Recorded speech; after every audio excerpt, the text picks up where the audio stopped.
following program was provided by an independent producer solely responsible for its content. The opinions expressed do not necessarily represent the views of this station, its staff, board of directors, or underwriters.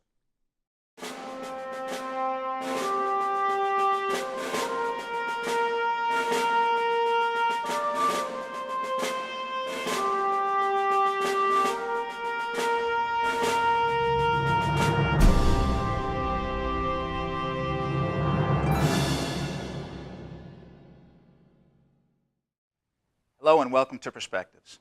My name is David Schoeneman and I'm your host on this program. I'm also the Alderman for Ward 3 here in Nashua. On Perspectives, we take a look at a variety of issues that are of importance to Nashua residents, taxpayers, and voters on a state, local, and a national level. We do this to keep you informed so that when election time rolls around each November, you are informed and can vote wisely.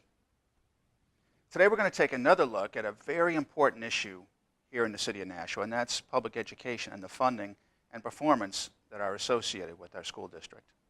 As you may know, we are in the midst of the fiscal 17 budgeting process here in the city, and the school department is going to be getting an additional approximately $1 million over last year's budget, again this year. As you may also know, the Board of Education is currently negotiating a new teacher's contract with the Nashua Teachers Union. And in fact, just today we learned that that negotiation process has reached an impasse. Now, that's because teachers apparently are looking for more money than the spending cap is likely to allow in future years. We know that, of course, if we are to spend more on teacher salaries, for instance, there will be less for other things, like perhaps books and paper. All of our spending has to fit within the spending cap. Now, I have no objection to someone seeking more money. I think most people seek more money. But this demand for additional funds that exceed spending cap in future years comes at the same time we have declining enrollment and we have somewhat mediocre performance at the Nashua Public Schools. As you may know if you've tuned into this program before, I've mentioned here that the Nashua Public School District ranks in the bottom 20% in the state of New Hampshire. And in fact, Nashua High School South comes in as the second to last high school in the entire state of New Hampshire. This data comes from the New Hampshire Department of Education and from the U.S. Department of Education. And of course, they get their data from test scores that are reported by the district to those agencies. At the same time that we have some performance issues here in Nashua, and I don't fault the Board of Education, by the way, for what they're attempting to do, but at the same time as we have some performance issues at the regular public schools, we have a couple of schools here in Nashua that are performing very, very well. Those are the public charter schools. Charter schools are publicly funded schools that anyone can go to, provided they make it through the lottery. And the lottery is not based on academic performance or application or anything like that. It's just whoever wants to try to get in. We have the Academy for Science and Design, and we have the MicroSociety Academy. Academy for Science and Design, by the way, as a publicly funded school, is ranked #1 in the state. And their cost per pupil is around $6,500, while Nashua Public School cost per pupil is around $13,000 per pupil per year. A couple of weeks ago, we had someone in from the MicroSociety Academy in Nashua to tell us about their programs over there and why they seem to be so successful, how they're able to keep costs down, how they're able to deliver a very good product for taxpayers. This week, because we have such an important issue in public schools in Nashua, we decided to have someone come in again from MicroSociety MicroSociety Academy to explain a very special initiative they have going on, and that's the Classes for Classes initiative.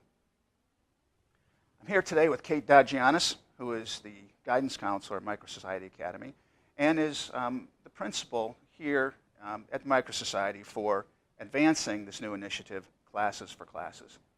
Kate, welcome. Thank you for having me. Well, thank you very much for coming in. I really appreciate it. For the folks at home, let's start with a little bit of background about the MicroSociety Academy. What is a charter school? What makes MicroSociety different from perhaps other charter schools? Just give us some background. So the MicroSociety Academy Charter School is quite an incredible school. We're under the same philosophy, MicroSociety philosophy, as a couple hundred other charter schools in the country. It's a very successful model. And the unique aspects of our school really stem from that we teach children to learn how their world works. So we literally have a micro-society within our school, and at the end of each day, students are putting to use the strategies and the concepts that they're working on with their teachers in their classrooms. So why are we learning 10 plus 10? Well, because when you're running your business later in the day, you need to learn how to keep your books and pay your employees. So children are learning about their learning styles, their personalities, and what kind of businesses they like to work for. Do they want to manage a business? Do they want to work for a business? Do they want to be in the government? Do they want to work at the bank? And it's a really safe place for them to experience real-world skills, and they just love it. What are some of the roles that some of these students will be playing, essentially playing in that? You can have a businessman, a business leader. Will you have a regular employee? You'll have a banker. What kind of roles will the students be occupying during that time? So there's a variety of options for the students, and we have the government. They can be part of the peacekeeping system, which I'm going to be working with next year. And during micro time, we have peacekeepers in the hallway who kind of enforce the laws, and they look for good behavior, and they complement and encourage those things. And if someone's breaking a law, we have a court case, and we talk about making good choices and those kind of things.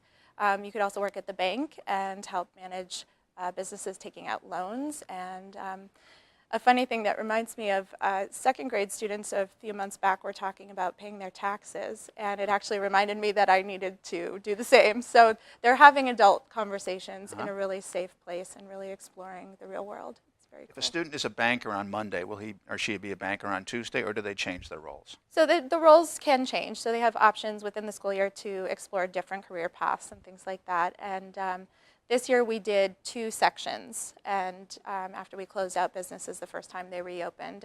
And some students chose to stay, and I think some of them got a raise for staying, and some of them wanted to venture out and write their own business proposal and hire new employees and go through that. So it's really neat to see. That sounds great. So tell us about Classes for Classes then as a part of that. We talked before the show about the 5 principles, I think, for MicroSociety, and how this one is the heart channel, I believe. The heart strand, yes. So there are 6 strands under MicroSociety's philosophy. 6 strands, okay. Yes. And they all fall under the acronym TEACH with a double H. So T is for technology, E is for economy, A is for academy, C is for citizenship, the first H is for humanities, and the last H, the foundation, is the heart strand. And that's where my work really comes to play and comes to life in the school.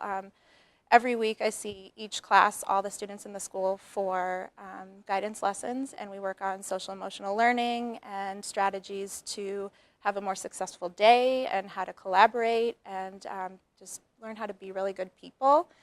And Classes for Classes program has really kind of seamlessly come in and enhanced what we were already doing. So a lot of people have asked me, that's one more thing to take on. Are you going to be able to take on a whole nother program? And it's really just supporting the work that we're already doing there. And it's brought us opportunities to share on a greater level, like speaking with you here today, which is wonderful. So the Classes for Classes program was started by Caitlin DeBellis, who is a former Sandy Hook teacher. She survived the tragedy there in 2012. And out of that tragedy, when they came back to school, she and her class were receiving gifts from all over the country, all over the world, and were just blown away by the compassion and of other people reaching out to support them and try to help them feel better. And she thought to herself, if I don't teach my students that when you get, you have to give, I would not be doing a service as their teacher. So that's where the Classes for Classes program really blossomed, and she wanted to spread the word and connect classrooms to care with each other and really focus on the importance of collaboration, compassion, empathy, and kindness, which I think is really lacking in our public school system these days. It is, and there's kind of a tension, I think. We talked about this before the show, too, in that TEACH acronym there. TEACH is for collaboration, right? Well, there's the C was for collaboration. For citizenship. Oh, citizenship, Yes. okay. But it's not for competition. Right. But yet competition is an important part of what any student has to learn. When they get out of school, out of high school, they're going to be competing for a slot in a college. When they get out of college, they're going to be competing for a slot at a particular job. So competition is fundamental. And in the microsociety that you're describing, when there's a banker and maybe a couple of businesses, there's some level of competition. But at the same time, there needs to be a sense of citizenship or collaboration. You use that term too. Absolutely. And so this is an effort to perhaps balance that out, because you're not throwing competition out the window, Right.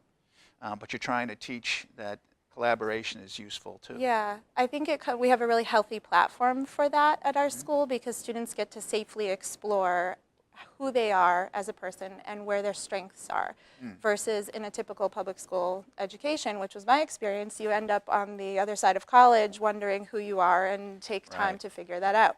So I feel that version of things is where the competition can be unhealthy and detrimental, where you're all scrounging trying to figure out who you are and going for the same job, whereas if you're developing those that understanding of yourself early on from the very beginning, when you're really truly in touch with who you are, I think we learn to acknowledge each other's strengths and that we all have different strengths. And some of us have different challenges than others, but that's okay. We all have things we're working on.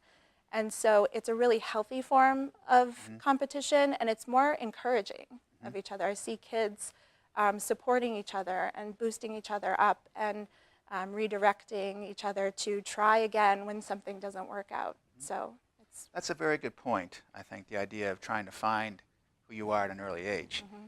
Sometimes I think I'm still struggling with that. When I was a kid, I always wanted to fly airplanes. That was what I wanted to do. And I went to college for business and then pursued jobs that were in the business field, not in the flying field, and often felt that I was competing for something that I was not suited for. Right. And so the competition wasn't natural. It had to become a little more Right. cutthroat, because I had to defeat that other guy more than elevate myself. Then later, I decided to pursue a flying career. And then when I started to pursue a flying career, excellence and achievement of excellence came naturally. And it wasn't necessarily a feeling that in order for me to be excellent, that guy over there has to not be so Right. excellent. Right. But out of excellence, I could help that guy too. Right. And it is truly a matter of finding our course. And I think in a society today, ever since we left the agricultural world, we became more, industrial revolution and all that kind of thing, and people move into the cities, the variety of jobs actually shrank. It wasn't so much that we had blacksmiths and farmers and candle makers and bakers. Now we just had business people. And if everyone is trying to cram themselves into a business Right. role, where maybe they would have been better as a blacksmith or a farmer or a candle maker. And these kinds of programs that you're describing help people channel that. That's a great idea. Yeah, thank you. I hadn't thought about that, but that's true, because once we find what we're made for, essentially, what we're well suited for, Yeah, then you can then shine. success becomes much more natural. And I Right. think that's a sign that someone has ultimately found that, Right. because the success continues to be a struggle that they may or may not really succeed Going at. against the grain. Yeah. Going against the grain. Yeah. They're going against the grain. And it's not a happy life. One of and my it's a favorite difficult- quotes I share with my students quite often is, when you align yourself with the flow of life at any given moment, everything unfolds with a certain spontaneity and ease. And I think the children find that when they find the right fit for themselves in a job at school, or they find success in a certain concept they're working on in the classroom. And we're really trying to focus on those successes and the strengths, and instead of focusing on what we don't have and what's going wrong, keep pulling yourself up, focus on, and instead of saying, I can't do that, I'm working on that. That's hard for me, but I'm going to get it, so I can keep trying. So, I've thought a lot about entrepreneurship, and there are courses in entrepreneurship, and I think it's a struggle to be an entrepreneur. But what entrepreneurship is essentially, it's taking the resources that we find that we have and converting our excess resources, whatever they are, into something else that we don't have that we might need. And that can be as simple as, or as profound as saying, this is my skill set. This is what I'm good at. I'll accept this is what I'm good at. I've got a lot of candle making skills, for instance, and I can trade my candle making skills for these other things that I need down the road. Yep. And That's the essence of entrepreneurship. And we're all entrepreneurs, really, Right. because none of us is born with everything that we need Right. for We're our all trying to life. make our We way. don't have it. We have to make our way. Yeah. And we make our way by finding what we're good at or what we have an excess of, which is really an excess of good skill that we can develop and apply and get the other things that we need. Yeah. But the key thing of that is identifying what that skill set is that we have that sets us apart. Absolutely. Not because it makes us better than that guy, Right. but because this is just what differentiates It makes me us better from, for who we are. right, better exactly. me, right. And maybe that guy is a better baker, Right. so we can trade candles for bread. Exactly. And that's the other beautiful aspect that makes MicroSociety so unique is that not only are we getting in touch with who we are, but then we're admiring that the other person next to us has done that. Right. And, oh, now we can work together because you have something that supports what I'm doing. Right. Or you should go work for my friend in this business because you are really good at sports and they're running a health club. So there's some really great networking and dynamics and encouragement happening. with That causes a growth of admiration Yes, rather than a growth of envy. absolutely. Because if I'm trying to be a baker and that guy's a better baker, then I might be envious Right. without knowing that I'm really better at something else. And that's what Exactly. I should do. Right. Very, very good. I'm Yeah. very pleased to hear that. And again, I think these are reasons why these charter schools do so well. Thank you. Yeah. The factory model of every kid going through the same thing, Yeah. it just doesn't work. And right now we operate on the factory model to a large extent. There was an editorial in the paper and the Telegraph back in March 16th. And I mentioned it, I think, when the other person from MicroSociety was here, that talked about a particular issue for education here in New Hampshire. It was the Croydon school choice issue that was coming up. And that's a different issue that we're facing here. But the editorial said the reason the Department of Education, which was vehemently against any sense of choice in Croydon, is because there exists the what they called the educational industrial complex, which tends to become more concerned with its own survival than with producing a good product at an affordable price, a fair price for the taxpayer. Perhaps some of the educators that are part of that industrial complex haven't found their channel yet, Could be. and they're competing for dollars that they would find they don't have to compete for if they were doing what they were better at doing. But education clearly is a big issue. You brought some things in here today. Yes, I brought some of the student work from the fantastic day that we had the pleasure of hosting Caitlin DeBellis, creator of Classes for Classes, at our school. And our students spent the day with her. She did a whole school assembly with us in the morning, really spoke about her program. And then we went from classroom to classroom throughout the day, and she spent time one-on-one with each student, and we got to see their finished work that they did after we left the classroom. So I just wanted to share one that I thought was really spectacular. I brought a bunch, and a few of these are from our 5th grade classroom here. They're just so beautiful. I'll read one because I think I could talk on and on and on about Classes for Classes, but I think the students' work really speaks for itself. Prior to starting that, what was the assignment that the student was trying to accomplish here? So Caitlin's story was explaining Classes for Classes, how she came to create it, and that she, after that terrible thing that happened to her and her students in her school, she had to choose hope. She chose to move on with hope instead of letting that tragedy define her life.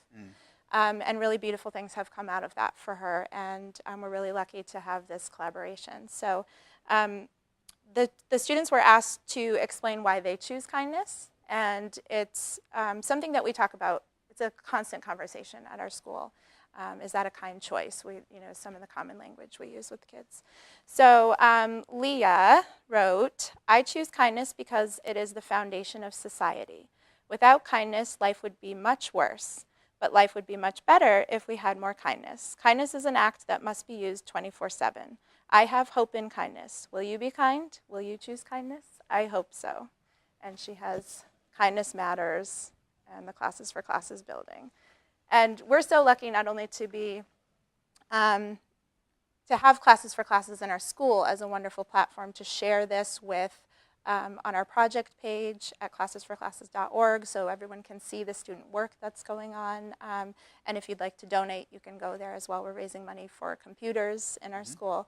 But Mr. Robert Kraft, owner of the New England Patriots and the Kraft Family Foundation, so generously gave us a donation towards our project page. So he believes in Classes for Classes and the importance of teaching children to care for one another. So it's especially wonderful for, as you mentioned, public schools receive $13,000 per pupil, where we're working at 40% of that budget. Right. And so this whole effort to connect together, how are we going to move forward? How will we overcome this? And we choose hope every day because Sure, you have know, to. we have you to. live on it. And it works. It does. We choose kindness and hope, and we have one of the most unique schools that I think there is. The budget and the contributions and funds that you're trying to raise, are these going to the overall MicroSociety Academy, or is it going specifically to Classes for Classes? And what kind of funds are needed for Classes for Classes? So Classes for Classes fundraisers are really being initiated by the 5th grade class who's owning the project page for us, which is, they're having a lot of fun. We're having a penny wars currently, and when I came in to tell them I was going to share some of their work with you today, they were too busy counting all the coins coming in, so I don't think they even heard. But we're trying to raise around $5,000 for Chromebooks so that we can have more access to technology for, benefiting the MicroSociety block and the testing and all of those good things. So they also come with a lock and charge cart so that they can be portable and shared with each classroom. So. And then there's lots of other fundraisers going on in the school throughout the year. We have a spelling bee, a spellathon that's coming up at the end of the week, or beginning of next week, I think it is. So the fundraising through Classes for Classes goes towards our project page. And then hopefully next year, when we're more established and on our feet, we can connect with a classroom across the country, or maybe another school in New Hampshire, and raise money for them and pay it forward is the whole premise behind the program, to connect classrooms to care about each other. So the other fundraisers through the school go towards, building our playground and finishing. Half of our building isn't finished. We have 7th grade will come the year after next, and then 8th grade will come the year after next, and we have to build those classrooms, and we are waiting to build our library. And it's a lot of work, and we have a really dedicated student body and families that are involved to help us raise the money that we're not getting. So the state contributes some money out of the adequacy funds. It's roughly $5,500, I think. Maybe it's $6,000. I lose track of what the actual number is, but it's 40 to 50%, let's say, of whatever the city of Nashua is spending on a per pupil basis. And it is a public school. It's not a private school, so you're not charging tuition to the parents. So whatever excess funds you get are essentially done the same way a PTO might at a public school. You do fundraisers, bake sales, or whatever it is in order to raise the funds that are necessary. And if you're not able to raise those funds, you don't just go to the taxpayers for more. Right. You just deal with what you have. We do with what we have. Well, so I think it's a good life lesson in that, it's too. It's true. Yep. Absolutely. Well, that all sounds great. Anything else you want to share out of these, or? Let's see, later on this month we have the 24th Annual MicroSociety Conference in Connecticut, and I was asked to speak and present about the collaboration. They're interested, on a bigger, broader level about how to collaborate successfully with other agencies and corporations and outside partnerships, and how to make that model work.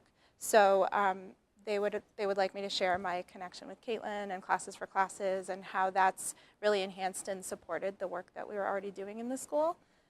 So I'm excited to share that information with more people, and specifically with other MicroSociety staff members. And hopefully we can get that model going in other schools. How many MicroSociety academies are there? I think over 200. Across the states, across the country? Yeah, across the country. Oh. There's, all the way to LA, there's one in Florida, they're all over the place. And they have not all yet adopted the Classes for Classes. Correct. So what was really exciting for us is the chair of our board, Tom Malone, mentioned that some people in MicroSociety International in Philadelphia might want to see some of this work. So I sent him the press release that I wrote after Caitlin came, and some of those other things. And the president and CEO of MicroSociety emailed me back and said, this is really neat. Is this something that we can share? And that's where the presentation at the conference came out of. And so I think they're interested in potentially sharing this because it has been such a successful program, and it really enhances the students' commitment to school and to each other, and just builds a wonderful school community. So hopefully we can expand to other schools. I hope so too. I read that press release. I saw it on the Nashua patch. And is there any other place that people could read that press release if they wanted to? So we sent it out to all the local newspapers, the Telegraph and such, and I'm not sure if it was printed in those. But I haven't noticed, but Okay. You follow up with a phone call. Yes. And I think that they would do that. Yes. Education, it's a big thing in the city, and I think it's the papers focus on things that are big too. And it was the union leader that referenced, I think it was actually the Telegraph that used that phrase, educational industrial complex, and that's a very biting, really scathing comment on what regular public school has become. So the Telegraph might be, I think, interested in finding out what alternatives are, especially knowing that New Hampshire Department of Education, generally speaking, at least in that Croydon case, was adamantly against any kind of choice or expansion. But the fact of the matter is everybody's different. Just like the kids in your school need to figure out what they're best at, schools can differentiate too. Absolutely. The factory model really doesn't work so well. It's not one size fits all for everybody. Yeah. Okay, we're down to just a minute left here. Okay. Anything else you'd like to add for the folks, a way to contact you or how to contribute, what someone can do if they want more information on MicroSociety Academy? Absolutely. Yeah, so there's a couple ways that you can do that. MicroSociety has a website for our local school here in Nashua. It's at max.nh.org. Sorry, maxnh.org. How do you spell that? macsnh.org. And so you can keep current with all of the school functions that are going on and learn more about the school itself, find out about enrollment process and all of those things. Also, my blog, I have a blog through the school. It's under the specialists category on the school website, or you can go right to heartstrand.wordpress.com. And you can see, I post all of the student work that we're doing each week and more about our collaboration, the press releases on there, and lots of other good things. So. That all sounds great. I really appreciate you bringing this in. Thank you. I'd like to take a tour of the school sometime. Absolutely, come on It's over. really exciting what you're doing there, especially at such a young level. It's not a high school level class. Right. This is an elementary kindergarten school. through sixth And grade. you're getting kids starting to think about what they might be good at and how they would fit into society as a whole, and how they can contribute to society as a whole. Right.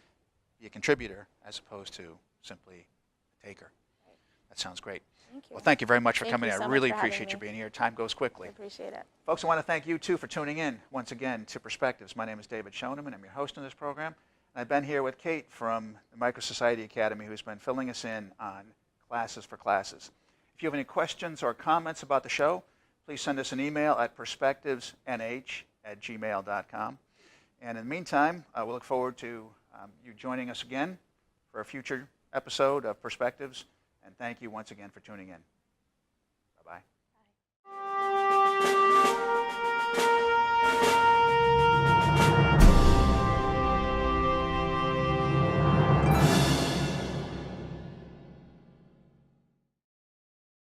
The preceding program was provided by an independent producer solely responsible for its content.